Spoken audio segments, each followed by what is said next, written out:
सावन का महीना शुरू होने वाला है। श्रद्धालु विभिन्न तौर तरीकों से भगवान भोलेनाथ की पूजा अर्चना करेंगे। भगवान भोलेनाथ की पूजा अर्चना के तमाम तरीके बताए गए हैं। बेलपत्र चढ़ाना है, गंगा जल से स्नान कराना है, जलाभिषेक करना है, रुद्राभिषेक करना है। लेकिन आज हम आपको एक ऐसा तरीका बताते हैं जो कि हमारी धार्मिक परंपरा में सदियों से चला रहा है, लेकिन बहुत कम लोगों को इसके बारे में जानकारी है।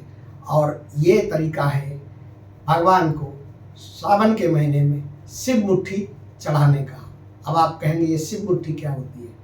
दरअसल बहुत ज़्यादा प्रचलन में नहीं है, लेकिन जो महादेव के बहुत अनन्य भक्त हैं उन लोगों को इस शिव मुट्ठी की परंपरा के बारे में बहुत जानकारी है। और ये शिव मुट्ठी क्या होती है, इस प्रक्रिया में, इस परंपरा में, इस शिव मुट्ठी की परंपरा में जब आप महादेव का पूजन करते हैं, उनको अर्पित करते हैं, तो महादेव भोलेनाथ प्रसन्न होकर आपको तमाम आशीर्वाद और अपनी कृपा बरसाते हैं। अब देखिए है क्या कि शिव मुट्ठी में आपको 5 प्रकार के अनाज भोलेनाथ पर चढ़ाने होते हैं और इन सारे अनाज का अपना अपना महत्व होता है।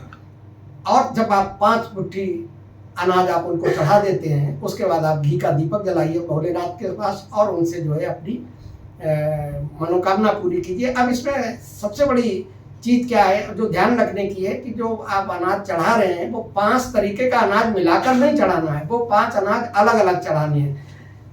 पहला अनाज उड़द की दाल, इससे सभी तरीके का दुख का नाश हो जाता है। 1 मुट्ठी उड़द की दाल लीजिए, साबुत उड़द की दाल, और भोलेनाथ को चढ़ा दीजिए। दूसरा साबुत मूंग। साबुत मूंग जो है ये जो बुद्ध देव हमारा ग्रह होता है उसका प्रतीक होता है, और आप साबुत मूंग जब चढ़ाएंगे तो इससे आपके जीवन में रोग और शोक से मुक्ति मिलती है। तीसरी मुट्ठी जो है वो गेहूं की। गेहूं भगवान भोलेनाथ को जब आप चढ़ाएंगे तो जो आपके शादी के बाद की जो समस्याएं हैं या जो संतान उत्पत्ति में प्रॉब्लम आ रही है, उस प्रॉब्लम को दूर करने में मदद मिलेगी। चौथी मुट्ठी आपको जो चढ़ानी है वो काले तिल की चढ़ानी है। काले तिल को जब भोलेनाथ पे आप चढ़ाएंगे तो जितनी भी नकारात्मकता आपके पास है, जो भी आपको नज़र दोष या इस तरीके की और बाधाएं हैं, उन बाधाओं से मुक्ति मिलेगी। और सबसे अंत में आपको चढ़ानी है अक्षत। 1 मुट्ठी अक्षत आपको जो है, अक्षत को शुक्र ग्रह से जोड़कर देखा जाता है, और भगवान शिव पर जब आप अक्षत चढ़ाते हैं तो धन धान्य की वृद्धि होती है। मतलब 5 मुट्ठी अनाज चढ़ाने से आप अपनी सारी परेशानियों का समाधान पा सकते हैं। तो इस सावन में तैयार हो जाइए। अगर सावन के हर दिन आप ये नहीं कर सकते हैं तो कम से कम सोमवार के दिन भगवान भोलेनाथ को इस शिव मुट्ठी के द्वारा प्रसन्न करने की कोशिश कीजिए।